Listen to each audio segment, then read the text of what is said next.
बहुत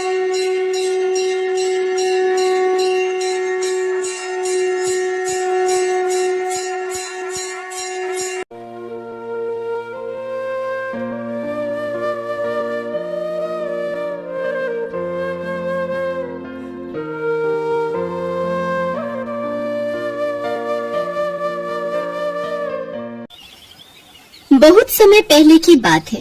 रामपुर गांव में एक निर्धन विधवा ब्राह्मणी जानकी रहती थी। उस ब्राह्मणी का एक पुत्र मोहन था।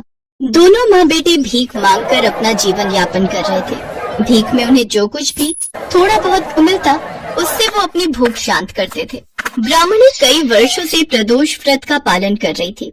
एक रोज, माँ, त्रयोदशी तिथि आने वाली है, मैं गंगा स्नान करने जा रहा हूँ। ठीक है बेटा, ध्यान से जाना।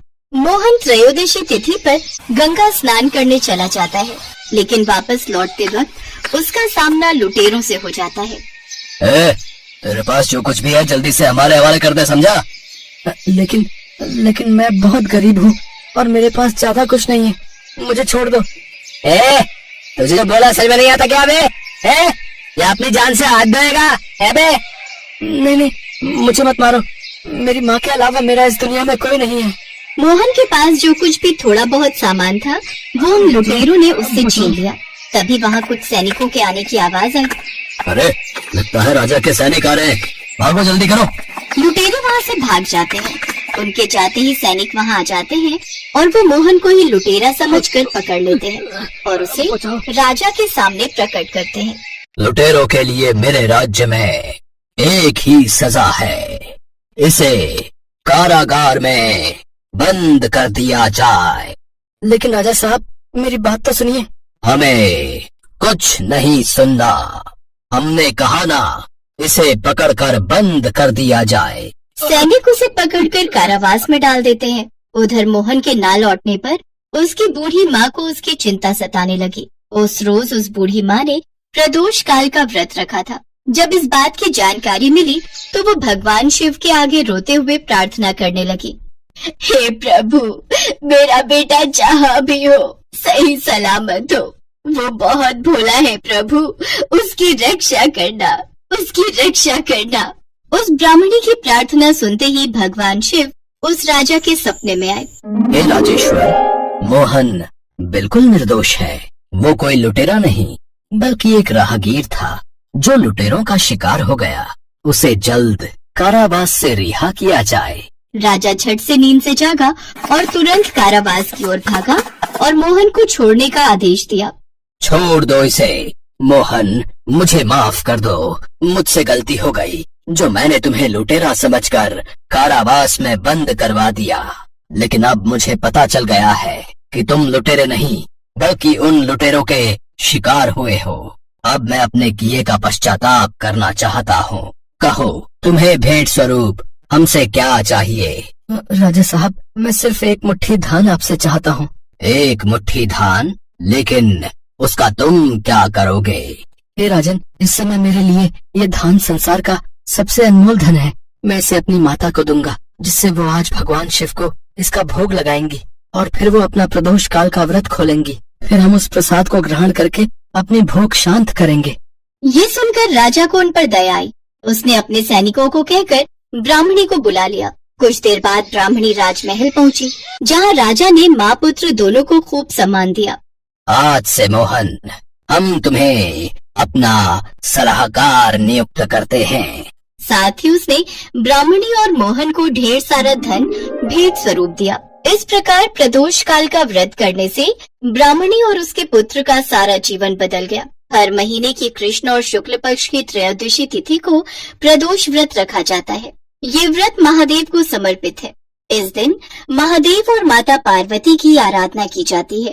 कई जगहों पर अपनी श्रद्धा के अनुसार स्त्री और पुरुष दोनों ही ये व्रत करते हैं। इस व्रत को करने से मनुष्य के सभी कष्ट और पाप नष्ट हो जाते हैं एवं मनुष्य को अभीष्ट की प्राप्ति होती है। गंगुआ नाम का एक चोर था। वो चोरी का काम इतनी सफाई से करता था कि पुलिस भी उसे आज तक नहीं पकड़ पाई थी। वो हमेशा चोरी करके पुलिस के हाथों से बच निकलता था। गंगुआ रोज रात को चोरी के लिए निकलता और किसी न किसी बड़े सेठ के घर में हाथ मार ही लेता था। गंगुआ की पत्नी ममता उसे कई बार चोरी के लिए मना करती, पर वो अपनी पत्नी की बात नहीं मानता था। तुम्हें कितनी बार कहा है ये चोरी का काम छोड़ दो। अब तो आसपास के मोहल्ले वाली औरतें भी मुझ पर शक करने लगी हैं। वो यही कहती है कि तुम्हारा पति तो कोई काम ही नहीं करता, दिन भर सोया रहता है, फिर हमारे घर का गुजारा कैसे चल रहा है। अब मैं उन औरतों को क्या बोलूं कि रात भर तुम चोरी करते हो और दिन में घोड़ी बेचकर सोते हो। कुछ तो शर्म करो। अरे क्यों सुबह सुबह मेरी नींद खराब कर रही है, सोने दे। वैसे भी कल रात चोरी करके कुछ भी हाथ नहीं लगा। मुझे तो लगता है तेरी ही नजर लग गई है। जब देखो मुझे काम के लिए टोकती रहती है। अब मुझे सोने दे, रात को मुझे फिर से चोरी पर निकलना है। गंगुआ रात को चोरी करने निकलता है, पर उस रात भी वो किसी भी घर में चोरी नहीं कर पाता। ऐसे ही कई दिन बीत जाते हैं। गंगुआ परेशान हो जाता है क्योंकि अभी तक उसने कोई भी चोरी नहीं की थी। वो गुस्से में भरा हुआ घर लौट आता है। उसी गांव में मोतीलाल नाम का एक बहुत ही अमीर और लालची व्यापारी रहता था। मोतीलाल दिखावा करने में बहुत ही माहिर था। गांव वालों के सामने वो खूब दान पुण्य करने का दिखावा करता ताकि सब गांव वाले उसकी खूब वाहवाही करें। मालिक, कुछ गांव वाले मिलने आए हैं। हाँ हाँ, उन्हें अंदर भेज दो और सबके लिए चाय पानी का इंतजाम करो। सब गांव वाले मोतीलाल के लिए कुछ न कुछ उपहार लेकर आए थे। अरे अरे, आप सब इतना कुछ ले आए? क्या जरूरत थी इतना कुछ लाने की? सेठ जी, आपने गांव में पानी की नई टंकी लगवाई है, इसलिए गांव वाले उपहार स्वरूप ये थोड़ा बहुत लाए हैं। और ये मेरी तरफ से फसल के नए आम बच्चों के लिए लाया था। अरे तुम सब गांव वालों के काम आना और गांव की सेवा करना ही तो मैं अपना धर्म समझता हूँ। ठीक है, मैं ये रख लेता हूँ। गांव वाले अपने अपने घर चले जाते हैं। मालिक, छोटी सी टंकी लगवाने के बदले इतना सामान फायदे का सौदा है। अरे चुप चुप, दीवारों के भी कान होते हैं। जाकर देख अब कौन आया है। जा। मालिक, शिव मंदिर के पंडित जी आए हैं। जय शिव शंकर पंडित जी। जय शिव शंकर मोतीलाल जी, मंदिर की सेवा कार्य के लिए आपके पास आया हूँ। शिव मंदिर में इस सावन में नया त्रिशूल लगाने का विचार बन रहा है। सोचा आप तो इतना दान पुण्य करते हैं, तो मंदिर में त्रिशूल लगाने का ये शुभ अवसर आपको ही मिलना चाहिए। ये तो बहुत अच्छा किया पंडित जी, जो आपने मुझे ये बात कह दी। मैं तो बहुत समय से ऐसा कोई शुभ कार्य करने का विचार कर ही रहा था। ठीक है, त्रिशूल के लिए जितने भी पैसे लगे आप मुझे बता देना, और त्रिशूल खाली सोने का बना होना चाहिए। मोतीलाल ने पंडित जी को सोने के त्रिशूल के लिए हाँ तो कर दी, पर पंडित जी के जाने के बाद वो सोच विचार में पड़ गए। सोने का त्रिशूल बहुत महंगा आएगा, दिखावा करने के चक्कर में तो मैं लुट ही गया। मोतीलाल ने शिव मंदिर में त्रिशूल लगवा ही दिया। सारे गांव वाले मोतीलाल की वाहवाही करने लगे। मोतीलाल घर लौट आया। उसी रात गंगुआ मोतीलाल के घर चोरी करने घुस गया, पर वो नहीं जानता था कि मोतीलाल जगा हुआ है। मोतीलाल ने गंगुआ को चोरी करते हुए पकड़ लिया। अच्छा, तो तू मेरे घर में चोरी करने आया था? तू नहीं जानता, मेरा नाम मोतीलाल है। मोतीलाल, मेरे घर में चोरी करना असंभव है। मैं दिन के साथ साथ रात में भी जागता हूँ, समझा? लगता है मेरी किस्मत ही खराब है। इतने दिनों बाद चोरी करने का मौका मिला और वो भी पकड़ा गया। अब तो ये सेठ मुझे पुलिस के हवाले कर देगा। आज तक मैं पुलिस के हाथों पकड़ा नहीं गया, आज पहली बार मैं पुलिस के हाथों पकड़ा जाऊंगा। अरे अरे, घबरा क्यों रहा है? घबरा मत, मैं तुझे पुलिस के हवाले नहीं करूंगा, है? पर बदले में तुझे मेरा एक काम करना होगा। हाँ, आप जो भी कहोगे मैं करूंगा, पर मुझे पुलिस के हवाले मत करो। तुझे शिव मंदिर में लगे सोने के त्रिशूल की चोरी करनी होगी और वो त्रिशूल मुझे देना होगा। शंकर जी के त्रिशूल की चोरी?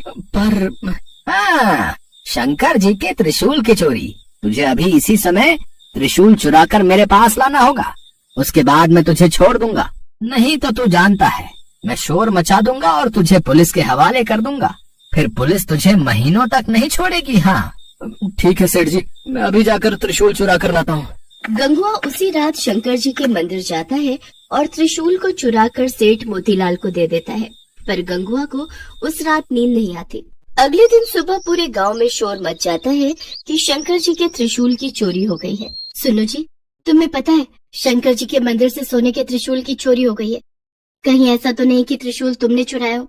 मुझे सच सच बता दो, अगर तुमने ऐसा अनर्थ किया है तो भगवान से क्षमा मांगकर त्रिशूल वापस मंदिर में लगा दो। तुम्हें पता है कभी कभी तो मुझे ऐसा लगता है तुम्हारे पापों के कारण ही आज तक मैं मां नहीं बन सकी। शायद तुम्हारे पापों की सजा हमें संतान का सुख न मिलकर मिल रही है। ममता रोने लगती है।